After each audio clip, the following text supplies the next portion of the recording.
ये देश या इसका मतलब डेमोक्रेसी है, ये किसी के बाप का देश नहीं है। कोई सीएम आ गया तो अपनी मर्जी से फोटो लगाएगा, सीएम की मर्जी नहीं है। अपोजिशन हो या पोजीशन हो, कोई देश को गुलाम नहीं बना सकता। और देश के सामने ट्रांसपेरेंसी, अकाउंटेबिलिटी, जो डेमोक्रेटिक रूल्स हैं और प्रिंसिपल हैं, सिद्धांत हैं, और संविधान के जो सिद्धांत हमारे, उनको जो फॉलो नहीं करता वो इस देश का चोर है, इस देश का गद्दार है, वो देशद्रोही है, कोई भी है। एडवोकेट अमेंडमेंट बिल वो सरकार ने वापस ले लिया है, तो उस पर क्या कहना चाहेंगे आप?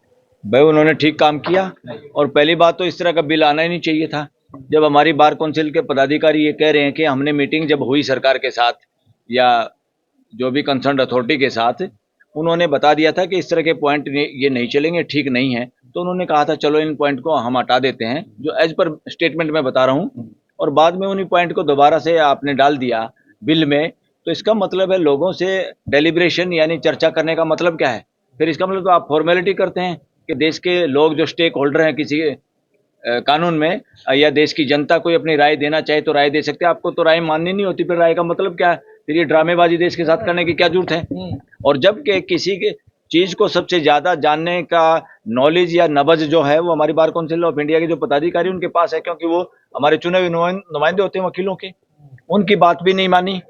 और पता नहीं सरकार क्या एक्सपेरिमेंट करना चाहती थी कि शायद ऐसी जाति में, रिलीजन में, रीजन में बट के ये लोग ऐसे झगड़ेंगे और इकट्ठे नहीं होंगे वकील, और अपना जो हम चाहते हैं उस तरह का कानून बना देंगे वकीलों के लिए। अरे लेना पड़ा जब सारे इकट्ठे हो गए, वकीलों का परिवार इकट्ठा हुआ, उन्होंने जाति, रिलीजन और रीजन को इग्नोर कर दिया। इस चीज को इग्नोर करके सब सामूहिकता अपनी दिखाई, तो हो गया ना अपने आप।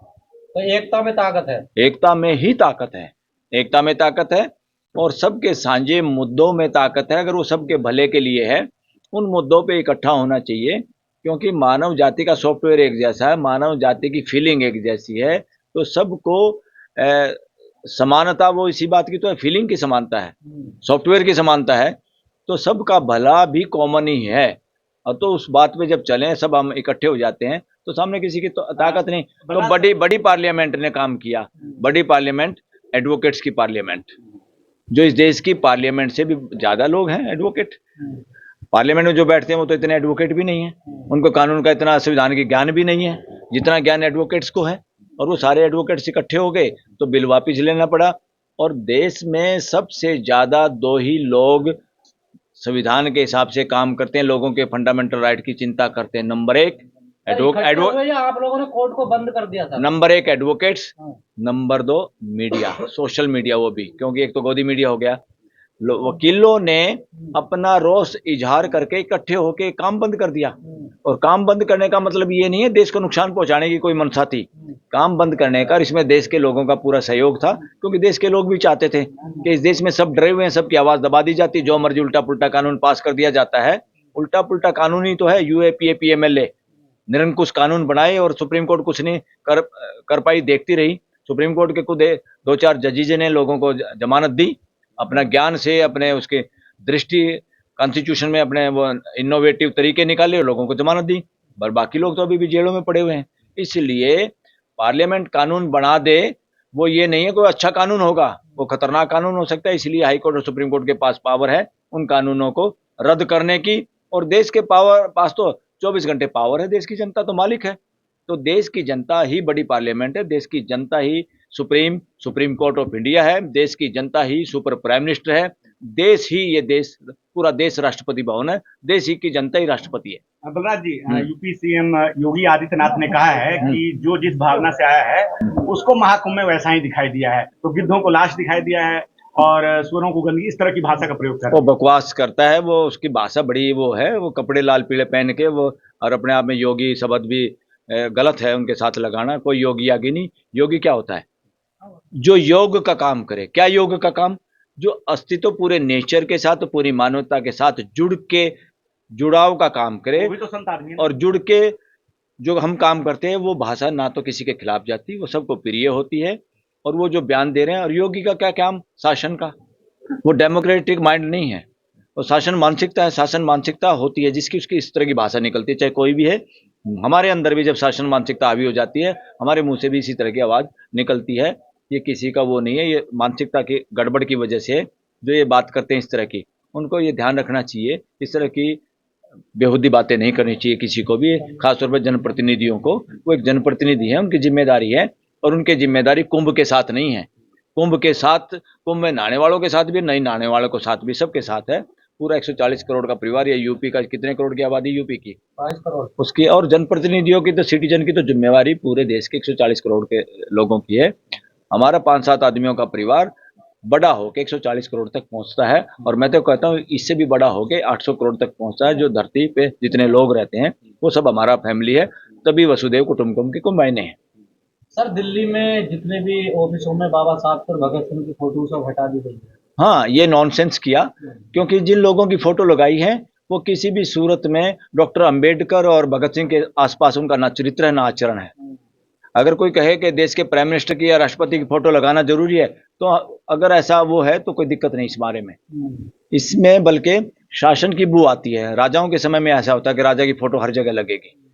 देश में फोटो लगनी चाहिए ऐसे लोगों की जिनकी मानसिकता शासन की नहीं रही, और फोर फादर्स की, जो हमारे देश में सहयोग जिन्होंने किया, देश में समानता का, भाईचारे का, और देश के फ्यूचर को ब्राइट करने के लिए, देश की आज़ादी के लिए, वो 2 फोटो हटा के इन्होंने अपनी कब्र में कील, ताबूत में कील गाड़ी है। डॉक्टर अंबेडकर का और भगत सिंह का फोटो वहां लगा रहता तो दीवार कमजोर, दीवार टूटने का डर थोड़ा था। 3 फोटो और ऐड कर सकते हैं आप, डिलीट नहीं कर सकते। किसी एक ने किसी की फोटो लगाई, ये देश या इसका डेमोक्रेसी है, ये किसी के बाप का देश नहीं है। कोई सीएम आ गया तो अपनी मर्जी से फोटो लगाएगा, सीएम की मर्जी नहीं है। पीछे भी वो भी लोगों की सरकार थी जिन्होंने फोटो लगाए थे, वो दोनों फोटो वहां लगे रहने चाहिए। और मैं तो कहता हूं दोबारा वो फोटो वहां लगाने चाहिए, और नहीं लगाएं तो जनता को अपना विचार से सरकार तक ये मैसेज देना चाहिए कि जनता में भारी रोष है और ये गलत काम हुआ है। मेरे हिसाब से गलत काम हुआ है। रेखा गुप्ता कह रही है कि इस फोटो के पीछे आम आदमी पार्टी की काली करतूतें छुपी हुई थी। अरे बेहुदी बातें हैं। कहाँ रेखा गुप्ता अब सीएम बन के कुछ भी बात करेगी तो समझदारी की बात करेगी क्या? वो एज ए सीएम कुछ भी। ईवीएम पर जिस तरह ट्रम्प अब बयान दे रहे थे उसको क्या कहना चाहेंगे? ये ट्रम्प का सीधा सा संदेश है देश के लोगों के लिए, हमारे देश के लोगों के लिए भी, दुनिया के लोगों के लिए भी, कि जिन देशों में मशीन से इलेक्शन हो रहे हैं उस पर कोई भरोसा करने की जरूरत नहीं। अपने अपने देश में बैलेट पेपर से चुनाव करवाओ और देश पूरा तैयार हो जाओ। अब तो वहाँ के खाली उसने, अब तो राष्ट्रपति ने कह दिया कि सबसे ज्यादा हमारा जो भी है वहाँ पर इसी तरह से मतदान होता है बैलेट पेपर से। और उन्होंने ये भी कहा कि इंडिया में वोट बढ़ाने के लिए, वोट परसेंटेज बढ़ाने के लिए हमने पैसे दिए थे। अब तो उन्होंने नाम ही ले दिया कि किसको पैसे दिए थे। आई थिंक उन्होंने नाम लिया है ना। हाँ, किसका नाम लिया है? जनता को जागरूक करने के लिए मोदी पीएम का नाम लिया। हाँ, अब प्राइम मिनिस्टर का सीधा नाम आया है, और एक राष्ट्रपति ने कहा है, वो राष्ट्रपति वहाँ यूएस का राष्ट्रपति है, बिना तथ्य के वो बयान नहीं दे सकता। और अब हमारे यहाँ जो प्राइम मिनिस्टर ने बात इसका सफाई देनी चाहिए, और सफाई देने का कोई मतलब नहीं, बात में सच्चाई है, तभी तो राष्ट्रपति ट्रम्प ने कहा है। लेकिन उन्होंने जनता को जागरूक करने के लिए दिए, मतदाताओं को जागरूक करने बाहर के लिए। देश से पैसा आता बात है, सुनो, यहाँ के वोटों को प्रभावित अरे करने बात के लिए। सुनो, पहले तो सच को स्वीकार करें ना। मेरे से गलती होगी, मैंने झूठ बोल दिया देश के सामने, हाँ मैंने पैसा लिया है और इस पैसे का यहाँ पे सदुपयोग किया, बता दे, क्या दिक्कत है? बताना पड़ेगा, किसी के बाप की दुकान थोड़ा ये देश, बताना पड़ेगा। कांग्रेस श्वेत पत्र की मांग कर रही है, सरकार कुछ बोल नहीं रही है। ये क्या, मैं कह रहा हूँ श्वेत पत्र की मांग क्या करनी है? उनको तो ये कहना चाहिए दो आप, और वो नहीं इस बात की जानकारी देते। They must approach constitutional court, high court, supreme court में आना चाहिए।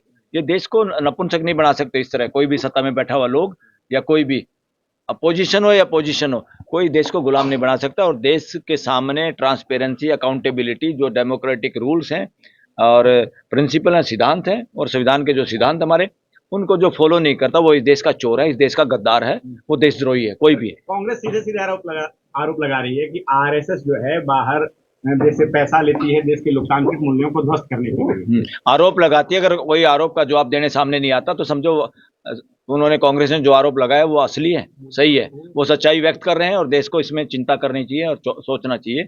और देश के सामने चुप होना और जवाब नहीं देना, ये गुंडागर्दी नहीं चल सकती डेमोक्रेसी में।